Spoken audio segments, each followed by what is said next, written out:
Yo, what is going on, everybody? Welcome into the Lions Post. I am your host, Miko, and we are here on a Friday.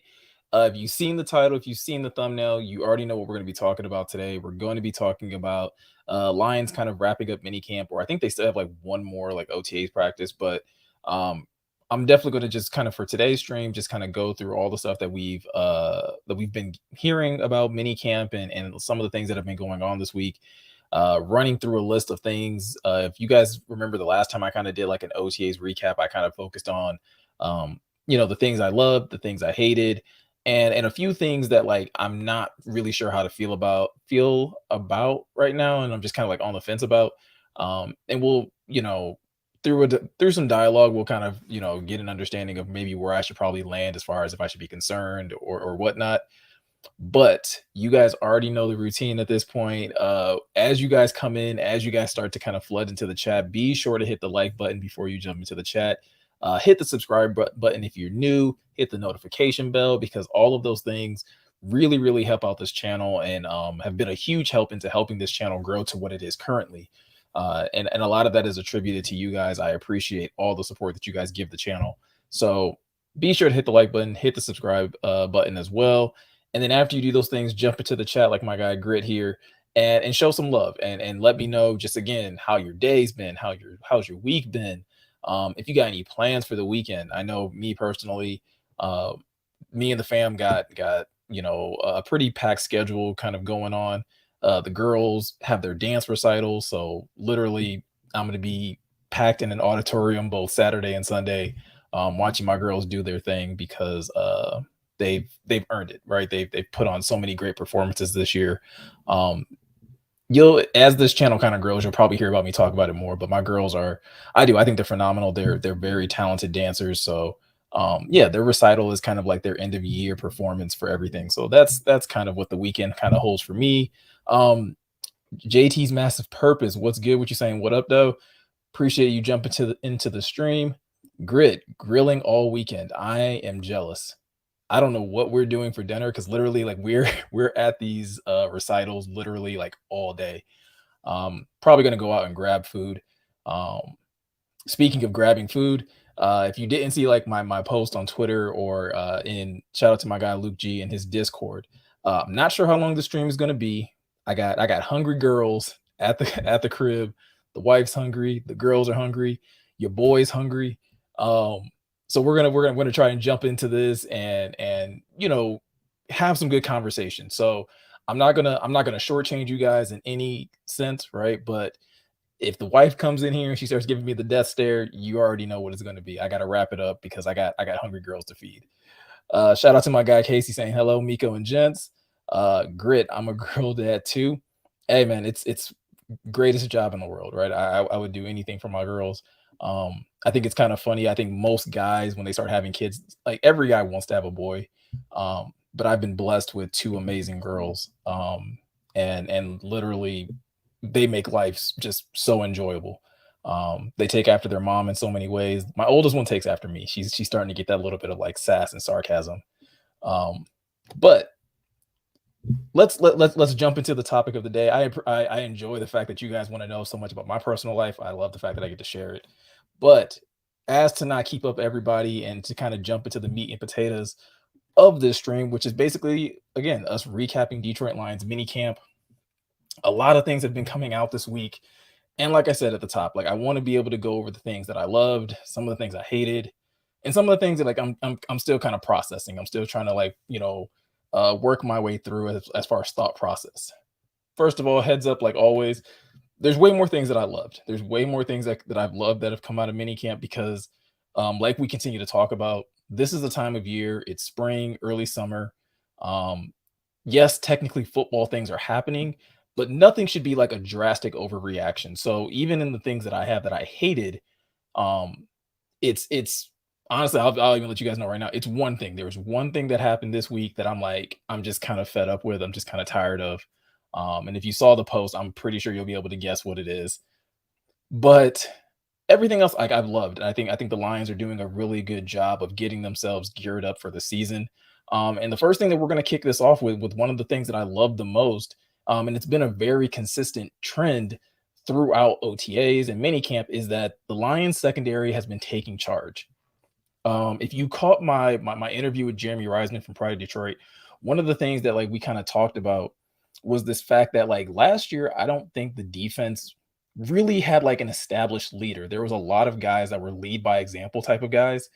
And one of the reasons I think honestly that I think this defense struggled a little bit is that there wasn't this this voice on that side of the ball to kind of just like galvanize the guys, to get the guys believing in one mission and one thing outside of AG. I don't think they had a player that was doing that. And it was fairly understandable, right? Like you have Hutch, who's probably your best player on defense, but he's relatively young. Aleem McNeil again is only at that time was only in his like what second year. Uh, Tracy Walker probably would have been that guy, but again, first year being a captain and then he gets injured. So like I think they were definitely struggling with finding leadership. Charles Harris and Romeo Okwara were dealing with injuries. So like that was a huge missing piece, I think, for this defense. And it seems to have been rectified from everything that we're hearing coming out of OTAs, coming out of minicamp. And it's coming from this back unit, coming from these DBs, primarily Chauncey Gardner-Johnson, right? CJ GJ has like I said with Jeremy, seems to be living up to every word that he said in his initial press conference, which is that he wanted to lead, he wanted to galvanize guys, he wanted to be able to be a mentor to these guys. And from everything that I'm hearing from OTAs, he's doing that. He's the loudest, he's the most vocal, he's the one that's, bringing the swagger and bringing all of this energy that seems to just travel from player to player. And it definitely seems like it's starting in that DB room. It's your corners and your safeties are definitely leading the charge. And we've heard Aleem McNeil kind of talk about it, where for him, like it gets him juiced up, it gets him going. And I think that's something that we're going to see really translate into a better defensive output from this team going into next season. I think when guys have that swagger, when they have that confidence, and they have somebody that again that can just get them all on the same page and get them believing in one goal and one mission, I think this defense will be able to do much better in that case. Again, and that's not a slight to Aaron Glenn. I think Aaron Glenn is doing everything he can do as a coach by motivating and challenging these guys. But if we're talking about again galvanizing the guys and getting them to be able to follow like one voice or even a couple voices, because I think CJ will be a very vocal leader, and I think Tracy's going to be a very vocal leader as well for this group. But the fact that you have those vocal leaders, I think is going to help, again, get everybody up for those games. And then if mistakes happen, though, like where that correction is coming from. It doesn't always have to come from AG, or it doesn't always have to come from Kelvin Shepard or a position coach. Your teammates, the person that's literally playing next to you, can pick you up and help kind of course correct you so that you're not making the same mistakes over and over again. Let me see what you guys are saying here in the chat. Casey saying, just like you can't have a clear prediction on the draft until a few years out, you can't get much from OTAs and camp until season starts, excluding injuries. And I for the most part, I agree. I think Jeremy said something when we were talking where he was like, you try to find patterns and you try to figure out like, okay, what players are standing out the most? Whose name are you constantly calling? While that may not that may not tell you like, hey, who's going to be the biggest performer, but at least gives you a barometer, for certain players in certain positions and things of that nature. Grit saying in the chat, major positive vibes from CJ GJ. You can feel that man's energy. And that's what I'm saying. Like just in even just reading about his impact, like you just kind of feel like that's something that's new. It's not just like, hey, you got one of the better players from free agency. It definitely feels like you signed a leader. You signed someone that's absolutely noticed a void on this defense and didn't hesitate to be like, yo, I'm gonna wait to see like what the mood is and this, that, and the third. He was like, no, I'm going to be that guy. And I said this like I think a week ago. I think the Lions have balanced leadership. I think CJ is going to bring that energy and that juice, and I think he's going to allow for Tracy to do that as well. And I still think you got balanced leadership in the other position groups. I think Cam is going to be a voice of wisdom and again, just being able to lead guys in a different way. We know how much they look towards Alex Anzalone to lead and to mature, like, with that linebacker group. And I think he'll help Jack Campbell, slowly find his voice and slowly find his lane, and as far as leadership comes. And then I think Aleem, just in the way that he's approached this offseason, I think there's going to be more onus put on Aleem to like really like lead, and not just be the, again, there's nothing wrong with being a lead by example guy, but at some point in time, like, somebody has to talk. Somebody has to be that voice. Somebody has to, again, just be able to reach out to guys and help course correct guys. We saw again on the offensive side of the football, Jared Goff doing that with Panay, right? Eventually just going up to Panay and being like, yo, you got to talk. And Panay willingly, accepting that role. So I'm not sure who that is for the defensive line. Maybe it's Aleem, maybe it's Hutch, maybe it's another guy that we just haven't noticed just yet. Maybe it's an Isaiah Buggs or something. But I do think someone in that defensive line group definitely needs to emerge as that vocal leader as well. But so that's that. Again, I love the fact that we're getting leadership, though, and that the secondary is leading the charge, not just in leadership, but also in performance. Like, those guys are the ones that, again, if you're reading observations, there's not many like days, whether it's been minicamp or OTAs, where you're hearing about the DBs or the corners having bad days.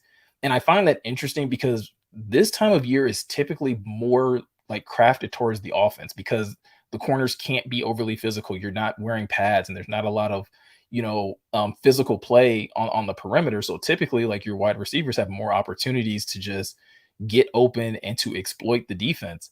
And for the defense to be consistently standing out, I think that's a huge sign. And one of two things: either they're playing that well, right? And like, or again, maybe the offense is playing that bad, but either they're playing that well, or it could just, again, be a simple sign that they're just playing that much better than they were playing a year ago, which again is still encouraging going into the season. This defense had its struggles, again, in the passing game and in the run game. And so if they're already starting to show signs without pads, without them being able to actually put hands and be physical with these wide receivers and tight ends and running backs, it should absolutely get you more excited for what is to come once the pads and training camp is in full swing. But one thing that you won't have to wait for, and again, well, I guess we kind of have to wait for it to also see if it plays out, but it's definitely showing up early, right now in training or in a mini camp, is Sam Laporta and Jahmyr Gibbs. Like, these two rookies are clearly shining early. Sam Laporta especially. Again, if you missed my interview with Jeremy, definitely after this stream, go back, watch that, because Jeremy kind of like had to hold himself back from talking about Sam Laporta because he's a rookie tight end, and you don't want to, with any of these rookies, right? You don't want to get over your skis a little bit and get your hopes up too high, because again, it's OTAs. There's a lot of things that aren't happening as far as physicality, like I just talked about. But Jeremy couldn't deny the fact that, like, and it's not just him, because again, reading it in other people's observations, Sam Laporta continues to just torch guys. Now, Jeremy did add the caveat that it's, second and third string guys, but he's also getting some work in with the first string guys. But it's a clear separation, and not just, again, the fact that he's torching these guys, but it's a complete like 180, or at least a difference in play style when you see how he does, his job versus any of the other tight ends, versus what Brock Wright is doing, versus what James Mitchell is doing, who I think has actually been kind of dealing with some injuries. So hopefully he's, a more willing participant or a more able participant once training camp rolls around. Hopefully he's healthier, because I think James Mitchell will actually be able to contribute, quite a bit this upcoming season. But Sam seems to be, again, flourishing, and that is what you want, or at least that's what I wanted, again, when going into, again, these OTAs and these mini camps, is that you want to see, like, which of these rookies are ready to swim, right? And who can actually, like, realistically contribute outside of just a couple plays here and there. And it at least sounds like early on, at least, again, going through these early offseason workouts, Sam is making a very, very good impression. And I think once we get to training camp, we'll see if it translates, right? Like, once he's able to have pads on, once he's able to be hit and bumped a little bit, does it still translate? And he still able to hang with that level of play that the defense is putting out? But I think there's a lot of reason to be excited about that, because again, like, Sam was one of the guys when I did my comparison of him he has so much versatility. He's not just this tight end that's just going to play in line. Maybe he's not the most amazing blocker, this, that, and the other, but he's going to allow this offense to be so flexible and to be so multiple and to be able to do so many different things. And the fact that him and whether it's Goff or Sudfeld are finding him and he's finding ways to get open should definitely get us excited. And the same can be said for Jahmyr Gibbs. With David Montgomery not participating much in mini camps and OTAs because of the injury he sustained, and they obviously want him to be ready come training camp. Jahmyr Gibbs is, again, by all accounts, seems to be making the most of his opportunities. Again, showing off that versatility to be able to be, in the backfield, in the slot, play out wide, do all those different things. And even hearing him talking, you can kind of see like he slowly started to come out of his shell a little bit with the media. But I think there's going to be a lot of opportunities for this guy, and I don't think it's going to be just outside runs. I think like I'm really anticipating what they're able to do with him in the passing game. I trying to caution myself because I feel like it's going to be very like Alvin Kamara-esque as far as in usage.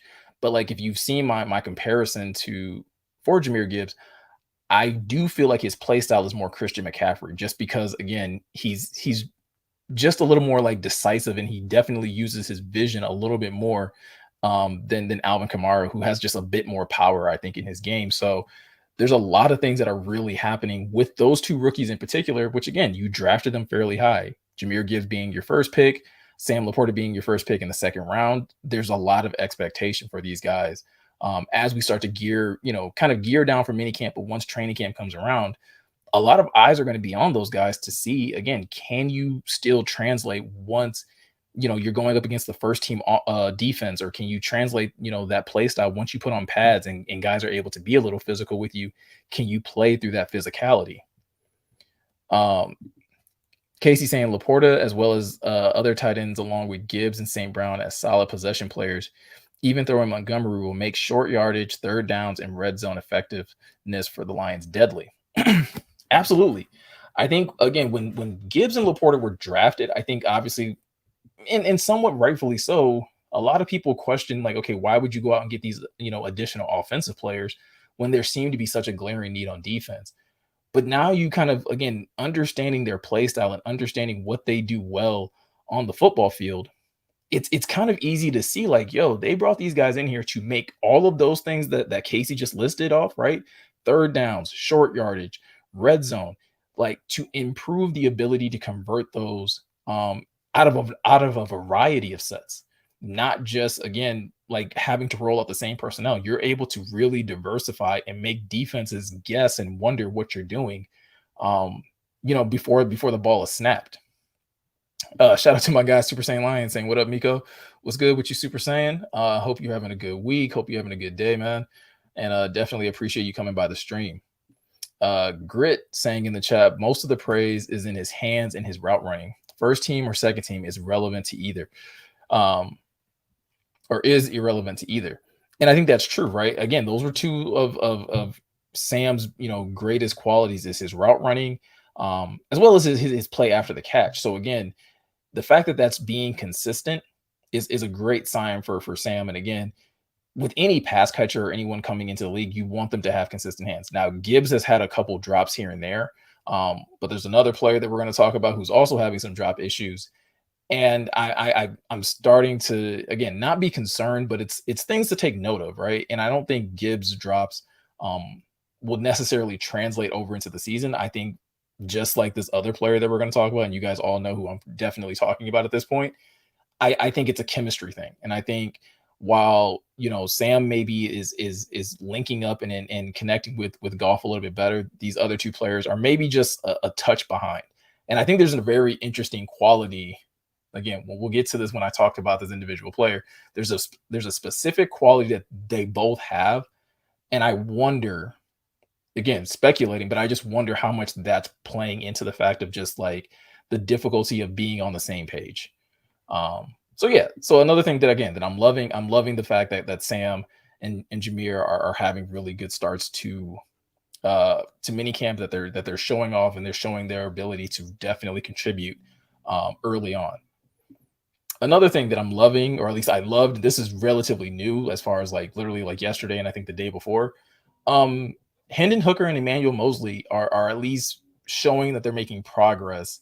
Um, as far as in being healthy, right? Hendon Hooker and Emmanuel Mosley both suffering ACL injuries. Um, and Hendon's more recently than Emmanuel's, but neither one of them was expected to contribute much during OTAs and minicamp. And the fact that over the last couple of days that we've been able to see them actually get on the field, at least in limited capacities, at least through walkthroughs and at least getting like some type of exposure to what, their respective sides of the ball are going to be doing is really exciting. I mean, especially again, if you've seen my comp for uh Hendon Hooker, like I'm really excited for the moment that he's able to get on the field and start like physically developing. The mental development is going to happen regardless. No matter what is going on, he's going to he's going to get those mental reps in. He's going to be in the room. So those will always be there.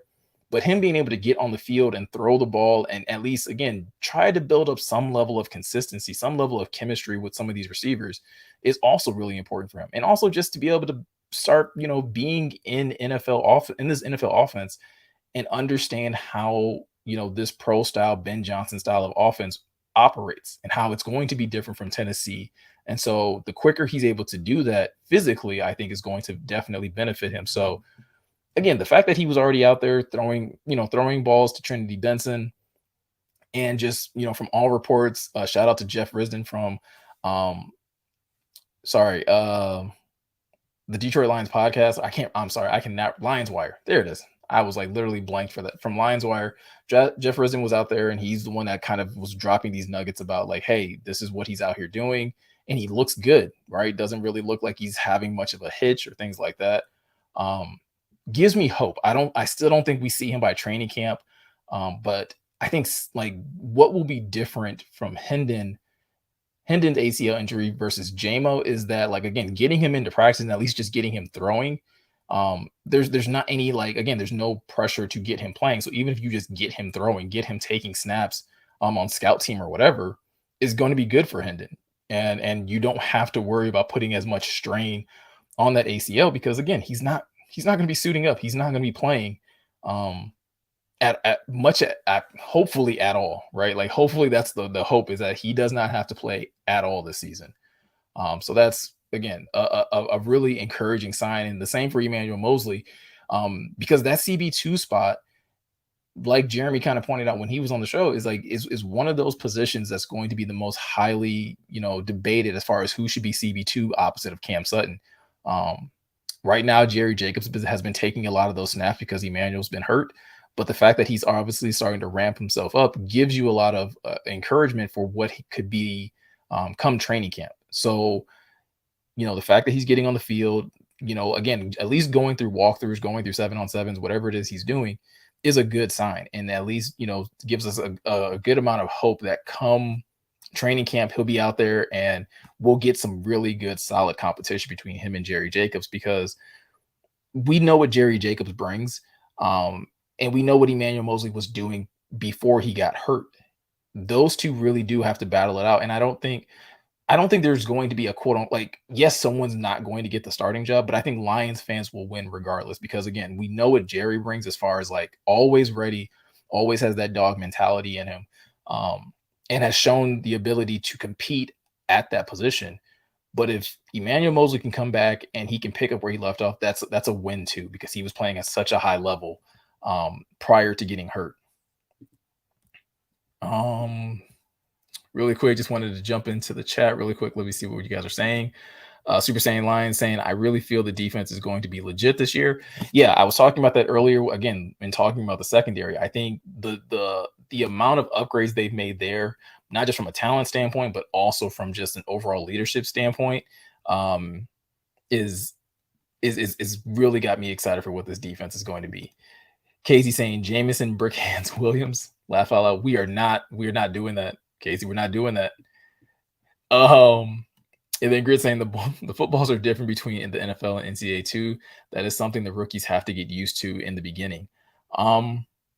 I never really thought about that, but I mean, yeah, if that's the case, then yeah, it's some guys are just gonna have to have to make that adjustment. But there was some stuff that I was watching the Pride of Detroit live stream today, and I actually got to ask Jeremy a question about Jameson, and I'll dive into that. I'll dive into his response when I get to that, because yeah, we're definitely going to talk about it. And the last thing that I loved, right, coming out of minicamp is UDFA Starling Thomas the fifth seems to be making an impact. Again, Jeremy mentioned that during this time you're looking for guys that are consistently showing up. And I said, again, going into OTs, I really didn't expect too many UDFAs, in my opinion, to stand out, just because I think this team is so much better. This team no longer needs UDFAs to stand out to make the roster. So if someone stands out, it's probably a really good sign. And Starling Thomas seems to be that guy. It started for me, well, at least, and I'm sure you guys are probably in the same boat. We were hearing stuff about him as far as special teams, and him being a really good special teams player, and showing that he has that type of ability. So it's like, okay, cool. He might be a guy that can maybe push one of these bottom of the roster guys off the roster just because he's a better gunner, or whatever the case may be. But now you're starting to hear stuff about him as far as in pass coverage, and specifically, like, for me, what stands out is like his battles with JMO. And again, being stride for stride, or just being in position to contest, passes that are thrown his way. And again, he's given up some touchdowns, he's given up some catches, but he's always seems to, like, at least be in the conversation, seems to be in the mix. And there was something that I read about him, I think it was from yesterday's practice, that essentially, like, it gave me Jerry Jacobs vibes, where it was just like, you just hear about like how hard he's competing, and like having this type of like toughness type of mentality, where hopefully, one of these veterans, whether it is Jerry Jacobs or Cam Sutton or CJGJ, hopefully one of these guys are taking him under their wing, and helping him kind of develop. Because if he's able to translate, again, that mentality and grow as a player, Starling Thomas might be, again, is starting for me to believe, seem like the UDFA that might actually make this roster. I know there was a lot of hype over Muhammad Ibrahim. I haven't heard much from him. Again, it's probably not, like, nothing to worry about, because again, it's OTAs. It's they're not really running plays. There's not a lot of that happening. So there's no surprise that there's not a lot of that. Like, he's not standing out in that way. He could definitely do that once the pads come on, but so far, Starling Thomas has been the one UDFA that has consistently shown up in mini camp observations. Casey saying starting roster versus Chiefs week one as DB/safety does not mean starting job for Lions playoff game at Ford Field. That's also true, right? Like, we've seen this team make adjustments on the back end, right? Whoever has the hot hand is who gets the snap. So yeah, Jerry Jacobs, or going back to Jerry Jacobs and Emmanuel Mosley, either of them could start the season, but that doesn't mean that's who could be starting at the end of the year. There's a lot of things that could happen, whether, again, a dip in play, injury, whatever the case may be. So that's a really good call out right there, Casey, that, yeah, like, just because someone may win the battle out of camp doesn't necessarily mean that that's who will be, on the roster once, we start to wind down the season. So guys, that's a lot of the stuff that I loved coming out of minicamp this week. So now we're going to transition into the things that I hated. And like I told you guys at the top of the show, there's literally one thing. There's one thing that I've hated that has been, like, just a thorn in my side, a thing that I'm just rolling my eyes about, that I'm just kind of over. And before I jump into that, I see that there's about 13 of you all watching. Hopefully you've done me the biggest favor and hit the like button, hit the subscribe button if you're new. Hopefully you can, if you haven't done it, this is the perfect time to do it now. I would greatly appreciate it. It helps the channel so much as I continue to just kind of grow things and just try to get more of my videos, in YouTube's algorithm. That's just kind of how that works, just being fully transparent with you guys. But the thing that I hated, and you guys probably know what it is, it's this entire, like, Jameson Williams, like, coverage, like, the manner in which it's unfolded. When it happened last week, when OTAs first kicked off, I was more understanding of it. It's the first time the media has gotten a chance to talk to JMO. So all of these questions about his suspension, all of these questions about his social media, all of these questions about his maturity, fine, we're going to get him out the way, because we finally get to talk to him. And you also get to talk to the coaches about him for the first time. So it's like, okay, fine. get it out. I didn't love it then either, but I at least understood it. I at least understood why people were asking the questions. And I think what has now happened, I kind of said this on Twitter, is like I think we've kind of reached this point where the questions that are being lobbied about JMO's maturity or his social media or whatever has gone beyond the scope of like, well, this is what he deserves, right? Like he put himself in this situation because that's what a lot of people have said. The reason why he's being asked these questions is because he did this to himself. And I think that was fine for the first week that he was asking them. If you didn't get your answer by that point, why are we still talking about it? And I don't mean to tell anybody how to do their job. I'm not a journalist. I haven't gone to school for these types of things, and I don't know what type of piece is being put together where these answers or these questions are important. But as a fan on the outside looking, I kind of sit here and I'm just like, wait, are we still talking about his maturity? Are we still talking about the suspension with all the information that's come out, even about the suspension, as far as again how it's impacting the league and how players are responding to it? Um, it's really odd to me. And Grit kind of also points out the fact Jared Goff has already kind of stood up for JMO, right? They asked Goff about it, and he very much didn't want to participate in the conversation. Um, and that's kind of where I'm at now. The questions about his maturity to me have been played out. I feel like we've ran the course with these maturity questions because and this is me, this is my personal opinion. You guys might disagree. You guys may see maturity differently than I do. But for me, maturity is the things that we haven't heard about JMO. We haven't heard about him having a DUI. We haven't heard about him having being caught with like, drugs or failing a drug test. No domestic violence issues. He's not, you know, having, baby mama drama out here like on, the internet and things like that. He's definitely not pulling a Zion Williamson right now. He's not Ja Morant. And so, like, for me, I start to question, like, so what exactly are we talking about when we say maturity? Because what it's starting to sound like to me is that you just don't like the way that, like, he presents himself. And if that's the case, that's fine. Like, you don't have to love everybody's demeanor. Not everybody's demeanor is everybody's cup of tea, right? My demeanor may not be everybody's cup of tea.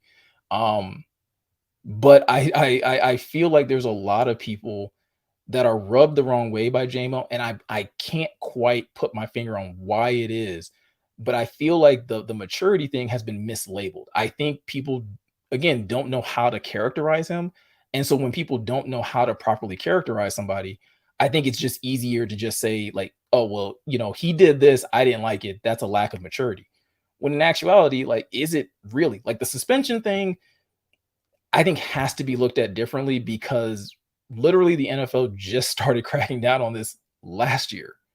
Not to say that he shouldn't, again, not saying that he's being targeted or anything like that. I think the response to that is legitimate. The questions about it, trying to understand how it happened, why it happened, and how much the team was able to prevent that from happening, and how much of it like was he able to prevent, legitimate. But to then label as maturity, it's just like I don't think that's fair. Um, the whole liking things on on Twitter and things like that. Like I have a bigger problem with the people that stalk his mentions and the people that are stalking his likes. Like let him live. Again, I maybe it's a horrible example and maybe it's a horrible comparison and maybe it's not fair. But I feel like right now, the Memphis Grizzlies would happily take whatever the hell JMO's going through over what they have to deal with Ja Morant. Like, if you have a problem with how JMO runs his social media, just be glad that he's not out here. Again, he's not flashing guns. He's not out here just completely, inebriated or anything like that. He's never went at the fans. He's never went at the media. Like these are things when most players find themselves in these situations, you see them start to lash out.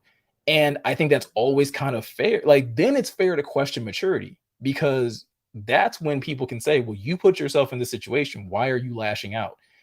He has not done that. So I feel like the maturity questions are ridiculous.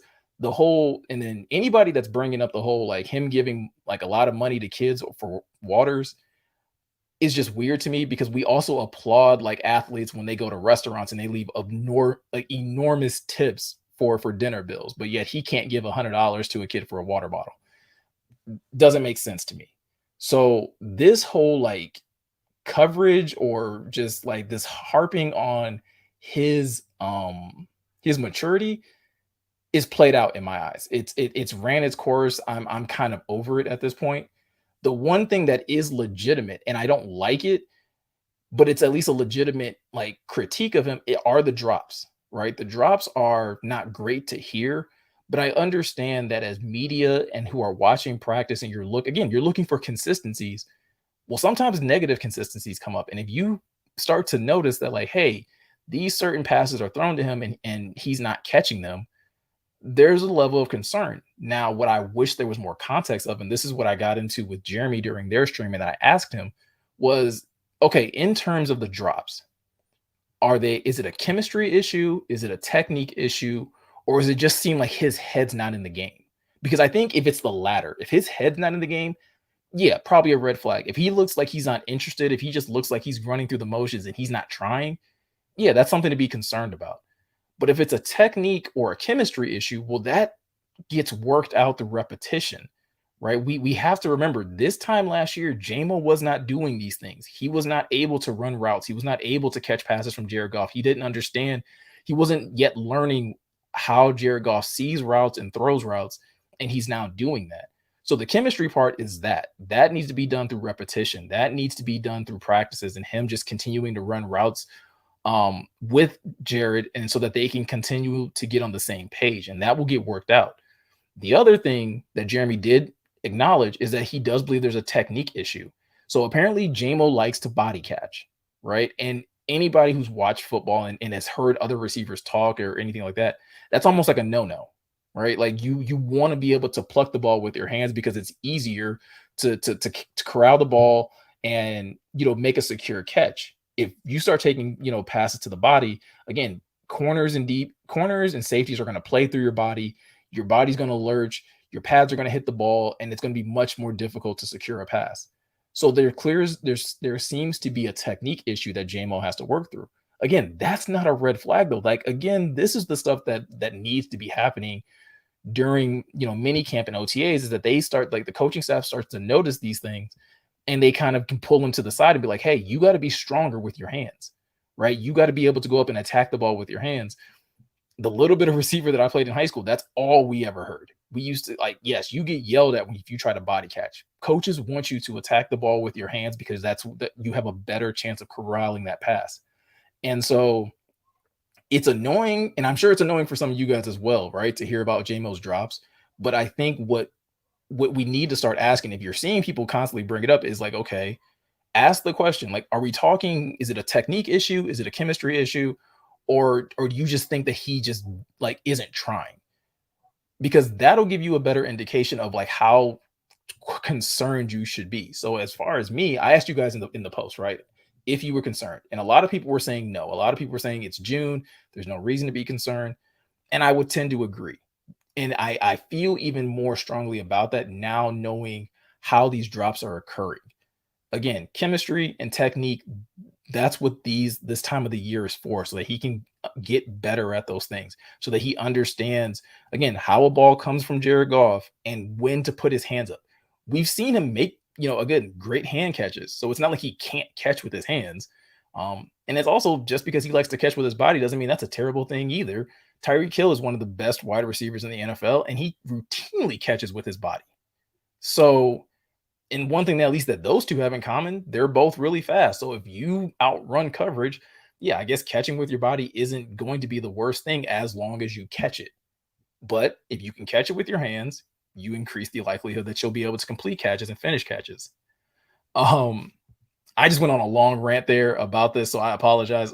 Let me jump into the chat and see what some of you guys are saying, so I can at least, if nothing else, catch my breath for a second. Casey saying, I was joking about Jamo. The usual, I think you meant drop questions from the media can pound sand. He's talented and having challenges whittling wilting under scrutiny of his draft position and potential, he'll come around. And I think that's another thing too that's actually worth pointing out. This continuing to harp on him, you're not helping in him in this situation. Like, and again, I don't mean to tell any media person who may see this how to do your job, but we can all kind of acknowledge, right, that if we continue to harp on the negative of JMO and continue to make every anthill a mountain, that now he's going to start feeling like he has to press, and that's not good for any athlete or anybody in their natural profession, right? Whatever your job is, you probably perform your job a lot better if someone isn't constantly harping on your mistakes. If they take your growth and your progress in stride. And that's kind of what I think a lot of us would like to see with JMO is like, sure, like report on what's happening, like you have a job to do that. And I have no problem with it. If you see and you notice drops, as a fan, that's what I want to hear. I want to know who's being consistent, whether it's good or bad, and then allow people to ask questions. And again, as fans, we probably just need to ask better questions when we're engaging with media. Like, hey, can you provide some context in this area?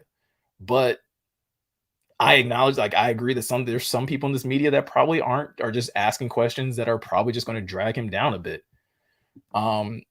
Grit was saying he was in a hotel room when he placed the bet. Who would have thought that was an NFL facility? Yeah, and that's I think Jeff Risden kind of put that out there. And if that's true, I said this on Twitter as well. If that's true, shame on the NFL. Like, because that's a ridiculous stretch of the rules. And I still have yet to hear anyone kind of explain to me the problem with them placing bets in quote unquote NFL facilities. Like, I'm not understanding, what are you afraid of, like information being leaked? Are you afraid of gambling sites hacking into NFL facilities? Like, I'm failing to understand. Like, he can make a bet at the Starbucks down the street, but the minute he pulls into the parking lot, like now all of a sudden it's a no-no. I as a fan, I would love some clarity on that. Um Casey saying he's flashing $100 bills to local kids and liking other football stars on social media. Big whoop. Exactly. Like, and again, the money thing is the craziest thing to me, because we literally applaud people and other athletes and actors and people of influence when we see them showing signs of generosity. But yet when he does it, it's a maturity issue. There's a problem here. Why? I don't understand. When literally anybody else can do this. Chad Johnson can go to restaurants. Chad Ochocinco can go to restaurants and leave enormous tips for dinners that are not nearly comparable to what he tipped, and no one bats an eye. That gets shared on Bleacher Report. We talk about how great that is and how much he's helping somebody. He gives $100 to a local kid, and somehow that gets turned into a negative. Again, I don't understand. Lions Fan Express, what's good? What you saying? Lions media have been on JMO day one because he didn't look happy to be a Lion on draft night. And I think that's also a good point. And I do think that's a little bit of carryover. And it's not just from Lions media. I think there are fans who have not let that go. The fact that he wasn't jumping up and down and just showing this sign of like, I'm so thrilled to be here, has rubbed fans the wrong way, and they haven't, gotten over it yet. And I don't think that's fair either. Again, it goes back to this whole idea that not everybody's demeanor is for you. And I think if you take inventory of that, like, you know what, he probably doesn't carry himself the way I would like him to. But if he's not, again, if he's not showing up in TMZ, if you're not seeing mug shots of him, like, really, like, check yourself on, like, do you really think he has a maturity issue? Or do you just, again, you know what, his personality isn't my personality. It's not how I usually get down. I can acknowledge that. I'm 33 years old. JMO doesn't necessarily like move the same way I would move in certain circles, but I don't have to question his maturity. I'm 33. He's what, 20, 21. We should be moving differently in life. I have a wife and two kids. He's single and, again, just wants to have fun. And again, and as long as it's not getting him in trouble, and as long as he's not doing things to jeopardize his future, bro, live your life. If you can get up at 2, if you can stay up till 2, 3 in the morning and still show up at a football field and ball out, don't care. That's none of my business. That's your life. Live it. Hell, none of us were like freaking out when Chad Johnson was basically scarfing down McDonald's before football games. Like, let the man live. Casey saying, glad he's getting his drops out now, not week 7 and beyond. Facts. And some people have kind of pointed that out, right?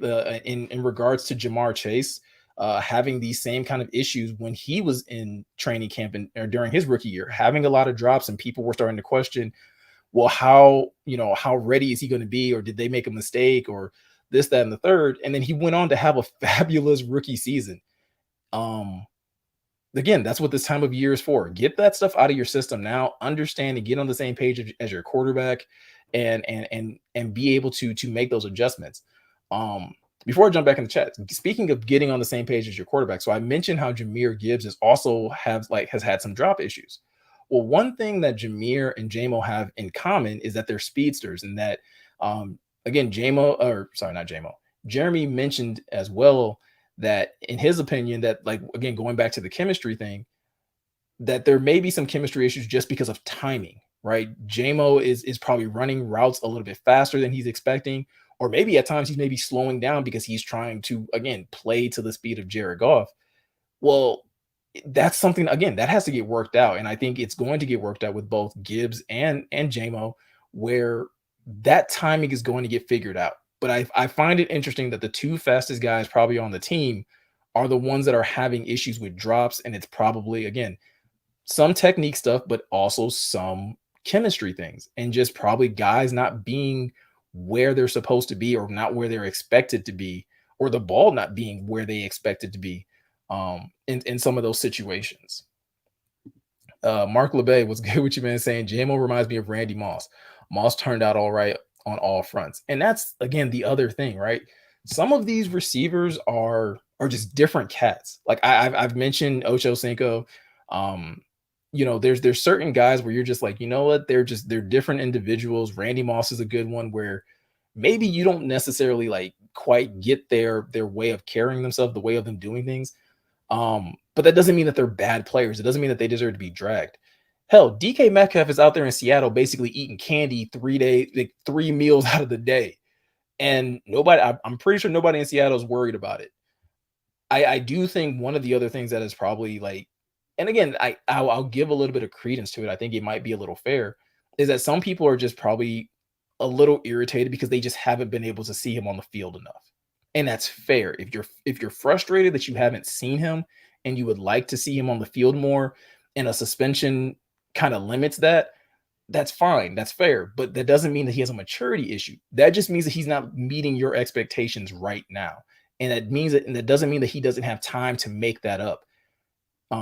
Again, there wasn't a lot of expectation for him last year, and he still showed signs. Like, it wasn't like he finally got to play and then just did nothing. Like, you saw the signs of him being able to do the things that he did in college, basically being able to take anything that was given to him and turn it into a big play. At this point, all we should be hoping for is to be able to see that consistently. And after he serves the suspension, then let's reevaluate. Let's see how he starts to progress throughout the season as he starts to get more opportunities and more snaps and gets worked into this offense. Mark also saying apparently, and Randy Moss is JMO's hero. Okay, so yeah, I mean, there's always got to be a little bit. So clearly, again, he's looking up to a guy that, again, was a little different in the NFL, approached the game differently. There's also reports coming out that like Calvin Johnson's reached out to him, so there's going to be some mentorship there as well, possibly. So again, I do think we need to kind of calm down a little bit with the JMO concern. But Mark also saying, but I gotta say, it's a low bar to measure a person's maturity by whether or not they're in jail. I'm not necessarily saying in jail, but I'm simply saying just getting in trouble. If you're going to question somebody's maturity, point to something that is actually immature. We all have different like tastes and preferences in how we engage with social media. Pointing to somebody's social media to say like that's immature, when again, the biggest sign that I could think of someone being immature on social media is, are they going back and forth with fans? Are they, just being a douchebag to people? Are they engaging with things that like, yo, you should probably like turn your mentions off, or just like, but like, it's none of those things. It's just like, well, he liked a photo of Lamar Jackson. Like, come on, miss me with that. Huggy Bear, my guy, saying some players are practice and training camp players and others are game time players. maybe JMO's game time. And I think that's also fair as well. Like, and that's across sports. It's not even just football. Like, we've seen guys, we all know about the Allen Iverson rant, right? Where Allen Iverson apparently didn't love practice, but I'm pretty sure none of us would ever question if Allen Iverson showed up to a game unprepared. Um, so I think that's a really good call out. Super Saiyan Lion saying JMO's problem has been he's not running the right routes. That's also not what but see, that's not what I've heard, right? It's not that he's not running the right routes. It's that, like, again, he's not running them in the way that Goff is expecting him to run it. And I think, again, that can be determined or broken down in two different ways. For example, if I tell you to run a post route, how I want you to break that post off at the top of the route might be different, right? I may expect you to take that further upfield, and maybe JMO's taking it more diagonal. He's not cutting upfield nearly enough. Or maybe JMO's cutting it upfield because he's hoping that Goff leads him up the field, and Goff is like, no, I'm expecting you to make that sharper so I can just hit you across the middle. There's a lot that goes into route concepts. And even if there is a problem with him running routes, that's still not something to, like, be overly concerned about, because, again, he was not doing this last year. He's finally getting to get into the playbook and run the routes and actually put the things that are in the playbook into practice. Again, we don't make a big deal when Sam Laporta runs the wrong routes, and that's been, Dan Campbell has literally said that, like, he's ran the wrong way. So if we're not doing it with other players, like, let's not do it. Let's not just do it with one person, I guess is what I'm saying. I'm not saying that it's not a big deal, but well, actually, yeah, I am kind of saying it's not a big deal, right? Because this is the time for that to kind of happen. Like, again, you're trying to get on the same page. You're trying to get these concepts into, muscle memory, because you weren't doing this last year. It's not like he had a full offseason last year and a full offseason this year, and he's doing these things. Didn't have it last year. He's getting to do it for the first time. So some of these should be somewhat expected, and they're working through it. Lion Eye says, remember, it took a third of the season for Chark and Goff to make it click last year. Also true. Not just him and Chark. Do you guys remember Saints Amon-Ra's first season? And how long it took Goff to start to trust him and to start to, like, hit him in stride? Like, it happens. It takes a minute for these types of things to kind of just get played out and for guys to get on the same page. As excited as we were for Amon-Ra, like, rookie season, like, really, if you have the opportunity to go back and watch those first couple games, he was not doing, and Goff was not trusting him and putting the ball in position for Saint to do the same things he was doing at the end of that season and the things that he's doing now. That was a process. And I think the same thing will be true for JMO. It's just going to take a little bit of time. So I've been harping on this way too long. All right, there's a couple things that I'm on the fence about, right? There's a couple of things that I'm on the fence about that have come out about minicamp. I'm not trying to blow them out of proportion. I'm also not trying to say that they don't matter at all, but they're observations. There's things that have come out that I'm like, I have a feeling about. I just don't know where my feelings necessarily lie. Probably won't spend as much time on these because, again, I'm on the fence about them and I don't really know how I necessarily feel about them. I just have some sort of feeling. One of the things I'm on the fence about, this inconsistent up and down kicking battle thing. If you guys remember the first time I kind of recapped some of, like, OTAs, I had the fact that, like, them signing and having 3 kickers, I wasn't really sure about. Same thing is kind of happening right now with this kicking battle. It's way too early for anybody to win the job. So it's like, I'm not losing my mind about it. I'm not freaking out. I'm not frustrated. It's just like, it would have been nice. It would be nice if someone was consistent, because after Parker Romo had an amazing day kicking and hitting from 60 and going 5 for 5, him and Riley Patterson are both have had their off days where they're going 3 for 5, 4 for 5, and not just from on long kicks, but also, on these kicks that are real live, like, that'll probably be more realistic in the game, where you can't be missing from 30, you can't be missing from 40. Like, your team in season is going to, expect you to hit those. But the reason I'm not concerned and the reason I'm not going to lose my mind about it is that, well, one, Michael Badgley hasn't even kicked all mini camp, so we don't even know, like, maybe he'll end up being that guy that's consistent and someone that probably runs away with the job. Or, again, like, kicking can always get better. These guys are about to like again wrap up mini camp in a little bit, and they'll be able to go into the off season, relax, vacation for a little bit, but also have time to work on their craft. So hopefully, come actual training camp, like these guys are more locked in, and we can. That's when we'll hopefully see some consistency. And obviously, once we get into preseason games, that's when like those things will kind of ratchet up a little bit, and I'll be a little more in tune, and my emotions will probably fluctuate a little bit more one way or the other on one of these kickers, but inconsistent kicking, like annoying, I guess. That's all it is, right? It's a little annoying. Not mad about it, not, but I'm not pumped about it either. Another thing that came out, that Dan Campbell made a like it took kind of some time to kind of point out, and I think it was off of a question, but is the improvement that we're seeing from Iffy. Um, Again, I'm trying. So this is more so me trying not to get excited about any type of news about Iffy because I still feel like Iffy is going to have such a steep climb to get on to this team. But it is encouraging to hear and know that this coaching staff um, understands where Iffy is, understands that like, yo, we asked him to change positions last year. He's going through, he suffered some injuries, which has kind of slowed his progress a bit, but they like what he's doing. And I don't know if you guys have like, flip through the Lions like photo gallery from minicamp and OTAs and stuff like that. But anytime I see a photo of Iffy, it's like, dude, like I want him to work out because physically Iffy is a freak. Like he just looks so freakish at his size, and he just looks like he's added on more weight and more muscle where it's just like, dude, if he can put it together mentally, and Dan seems to be encouraged by what he's been doing on the not just the physical side of the game, but also on the mental side.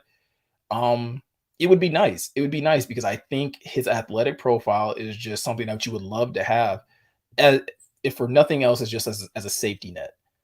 Again, especially if he can start to contribute on special teams. So if he's improvement, like again, this is more so like I'm on the fence about because I don't want to get so high on it because I still feel like he has a steep hill to climb because they have so many viable options at that safety spot with Kirby, with Tracy, with CJ, with Brian Branch. Savion Smith is back, and I'm sure once again, once they get pads on, like if he's going to have some really tough competition to get one of those safety spots. Um, but it definitely caught my eye though, like that Dan took out time to kind of shout him out and to give him some praise. Um, in the same light, another one of the players that were drafted during that draft class, and again, I'm just not sure how to feel about it. Is Levi's recovery from his injury. So Jeff Risdon also took out time to kind of acknowledge and point out that um, Levi seems to be making some progress. Right, they noticed him like kind of on the field doing some things and looking a little more nimble, but I'm trying again. This is another thing where this is actually probably more so the opposite. I'm trying not to completely discount that because the fact that Levi isn't quite ready to do football activities now, I'm still not sure he's going to be all that ready to do them come training camp. And again, like this is when he got like that's when he got hurt the first time was once they put on pads and they started hitting and he started. That's when he kind of suffered his back injury. So I'm not overly thrilled, but like I'm trying not to just just dismiss it. Hopefully he can continue like on this road of recovery and start to, reclaim some of what he had when he was able to play, so that he can contribute because Brad, you want to believe that Brad drafted him for a reason. And in order for that to be able to be self-evident, like Levi's got to get on the field. I'm just not really sure if it's going to happen in time for training camp, in all honesty. Like I'm not sure. And I think Levi is probably he's definitely in danger of not making this roster at all, especially if he can't even compete um in training camp. And the last thing that I'm kind of on the fence about, again, not a big deal, not trying to blow it out of proportion, but I did kind of expect Jack Campbell to get a few more first team reps than what I've been hearing that he's getting. Now he's getting some, but from what I've heard, he's getting primarily a lot of second team reps. And that's mostly due to the fact that they want him to obviously play the Mike linebacker spot, but they still have Alex playing it for the first team. And I'm again not upset about it, but I am a little confused because it's like if you drafted Jack to play Mike, if he does play well enough to be the starting Mike, shouldn't he be practicing? Shouldn't he be getting more opportunities of him playing next to Alex and Alex playing the will?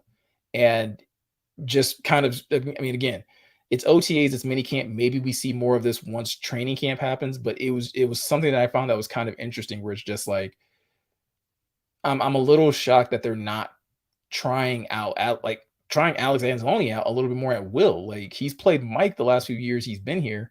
I know they feel confident in his ability to just transition over there, but you would think that they would like to get a little more hands-on and get some early, eyes on those two doing those types of, as that type of tandem. Again, they say he's been getting some first team reps, so I'm going to believe that he is getting some of those opportunities with Alex. I could just kind of, just being honest and open, like, I just thought it would be a little bit more. So it's a little shocking, but again, nothing I'm going to lose my mind over. Nothing I'm going to freak out about. Let me jump into the chat because like I said at the beginning of the show, I got hungry kids here, I got a hungry wife, but I do want to take time to acknowledge some of the things that you guys are saying. Dan Pass saying, yep, after Taylor came back for Sun God. And I think you mean in regards to, again, him and Jared Goff and Amon-Ra kind of getting on the same page. Like, yeah, it took a while. And once, like I said, Goff kind of started to kind of get that level of confidence and trust in Amon-Ra, like, that's like his go-to guy now, right? And so it's currently probably just taking a little bit slower, or I don't know, maybe people just don't remember that, the fact that, like, hey, it took time even for him to get on the same page with Saint, again, all the way into the season, for them to get on the same page. Huggy Bear saying, one issue I believe for JMO concerning the fans is that St. Brown has come in and been squeaky clean and done everything correctly, and JMO is being judged by the leans. And I think, again, that's something that's not fair, right? Again, similar to the demeanor point that I was making, these guys are different, right? They grew up in different homes, they grew up in different situations. How they go about their business is just different. And I definitely acknowledge that, in that Saint came in as, again, 4th round draft pick, thought he'd be drafted higher. He has this chip on his shoulder that he made known from day one. And I think it's a Detroit thing. Like, we love that about our players, whether it's in football and basketball. Like, we love guys that have a chip. We love guys that are willing to just kind of take things personal, because we understand what it's like as Detroit fans, having the Detroit versus everybody mantra, this idea of always being overlooked. Well, not only does JMO not have that, like, necessarily on his shoulder, like, I mean, again, even and he would have a right to. I think he was the second or third wide receiver drafted, when a lot of people thought, had he been healthy, he would have been the first. He could have had that chip on his shoulder, but, like, no, he's just kind of came in, been kind of quiet, cool, quiet demeanor, hasn't said a whole lot, been a little reserved. And again, I acknowledge the fact that that's not everybody's cup of tea. Some people take, people being quiet and standoffish as a negative. And instead of just accepting the fact that, like, yo, not everybody's super verbal. I find it kind of funny. If you guys have noticed Jahmyr Gibbs' press conferences and his media availabilities, like, at least the first couple ones, not very talkative, not very, like, quick to engage with people. And I think you need to allow, individuals and players that space, that not everybody's going to be an Amon-Ra St. Brown. Not everyone's going to be a Kirby Joseph or a CJ GJ. Not everybody's going to give you those warm fuzzies. Some guys are just kind of like, yo, I'm here to play ball. I just kind of want to go through the day to day and, do my job, do what I love. And I think the one thing that really should stand out to Lions fans that we should focus on, JMO's been consistent about one thing. He wants to play football. He loves football. That's all he wants to do. As long as he continues to do that, what he does on his me time is his me time. Again, as long as he's not doing anything that jeopardizes his ability to be on the field, which, again, that's why I kind of understand the initial questions and some of people's frustration with the gambling thing. Like, that's legitimate. Casey saying, when you're scoring 3 to 4 touchdowns per game, nailing all extra points and field goals from 40 or less, plus your defense much improved, I'm fine with whatever camp kicker sticks. And I feel like that's always the mentality, though, when it comes to kickers, right? Like, we're we're fine with whoever sticks until it starts to matter. And then once it starts to matter, then that's where people start to get a little more ramped up. But that's why I said I'm not tripping right now. Um, because I mean, again, last year Austin Seibert won the kicking battle out of camp, and similar, Casey, to your point about the whole like, hey, just because you started at corner doesn't mean that you'll be the one that's starting later in the season. The same thing could be true here for kicker. It's just hopefully you don't cut the wrong kicker and then you're stuck hoping to find the right one. Again, Riley Patterson lost the kicking battle last year, but then went on for Jacksonville and was very consistent. So, like I said, it's not a big deal. The kicker thing's not a huge deal. I'm just, yeah, I'm annoyed by it. I would prefer consistency, especially after like you can't go out here and hit from 60 and get people excited like, oh, we might have a long distance kicker, and then you can't hit the mid range ones. That's just annoying. It's not anything to panic about. It's just annoying. Um, Dan Pask also saying, in regards to, again, Jack Campbell not getting as many first team reps, it's for Derek, it's for Derek's benefits, in my opinion. And I think that's true, right? I think Derek Barnes has probably also earned some of these snaps as well. So again, I I still expect Jack Campbell and Alex Anzalone to be your starting linebackers come week one, but I would not be mad again if Derek were to get one of those starting spots. I would just be interested to see, again, does he play so well that he kicks Jack down because they're just like, well, we would rather have Alex and Derek play, or does he play so well that he kicks Alex down and they're like, hey, we actually really want Jack and Derek to be our starting linebackers. I just have a hard time seeing Alex get outplayed. I think, ever since Kelvin Shepard said it last year during Hard Knocks that like, Alex's spot was guaranteed. I've just kind of like, I'm going through this entire process like, well, Alex is starting at one of these linebacker spots, whether it's Will or Mike, he's starting. It's literally a fight for number two. And if Derek Barnes ends up getting that, then I mean, hey, I think that's exciting as well because we've been waiting for Derek to kind of develop into um, that caliber of player. So if he does it, all power to him. Um, I guess we'll have to just cross the bridge later when it comes down to like, what does that mean for Jack? Um, because Dan has kind of pointed out in his, press conference that like Jack's playing well, but he's making rookie mistakes. We'll just see how quickly he kind of, overcomes those once we get into the actual season. But yeah, that's kind of like the things that were kind of on my mind about mini camp and what's been going on so far.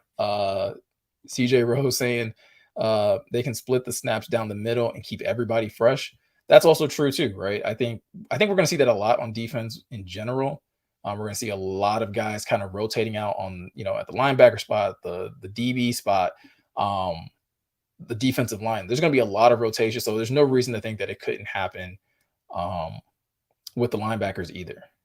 And Casey saying, enjoy dinner with the wife and girls and have a great weekend. God bless and thanks for the stream and great Lions content and analysis. Appreciate it, Casey. And that's a great reminder for me that I got to get up out of here because I definitely went over what I told my wife I would. But that's what happens, right? I get to talking to you guys. I get comfortable. We're having great dialogue. And next thing I know, it's been an hour. But with that said, I appreciate you guys really honestly taking the time to hang out on a Friday night. Those of you that were lucky enough to get Taylor Swift concert tickets, live it up. Have a good time. If not, again, I hope whatever you're doing this weekend that you enjoy yourself, that you're safe. Again, appreciate you guys coming by the stream. Be sure to hit the like button. Be sure to hit the subscribe button. Again, share this channel with your friends, your family, any other Lions fan that you might know of. You guys, like there was a goal to hit 500. You guys have us well on our way. We're very close to 400. And I'm coming dangerously close to just being like, forget the 500 goal. Like, let's push to 1,000. Because you guys have been that awesome and you guys have just been great supporters of the channel. So yeah, I'm looking forward to continuing to do this type of stuff with you guys and continue to just have amazing conversation about the Lions. But yeah, thanks for coming by the stream. Enjoy your guys' weekend. I will be back on Monday. We'll talk more Lions because again, just because it's off season doesn't mean that there's nothing to talk about. There's a lot of things that we can definitely dive into with the team that we all love. So appreciate you guys Have a great weekend.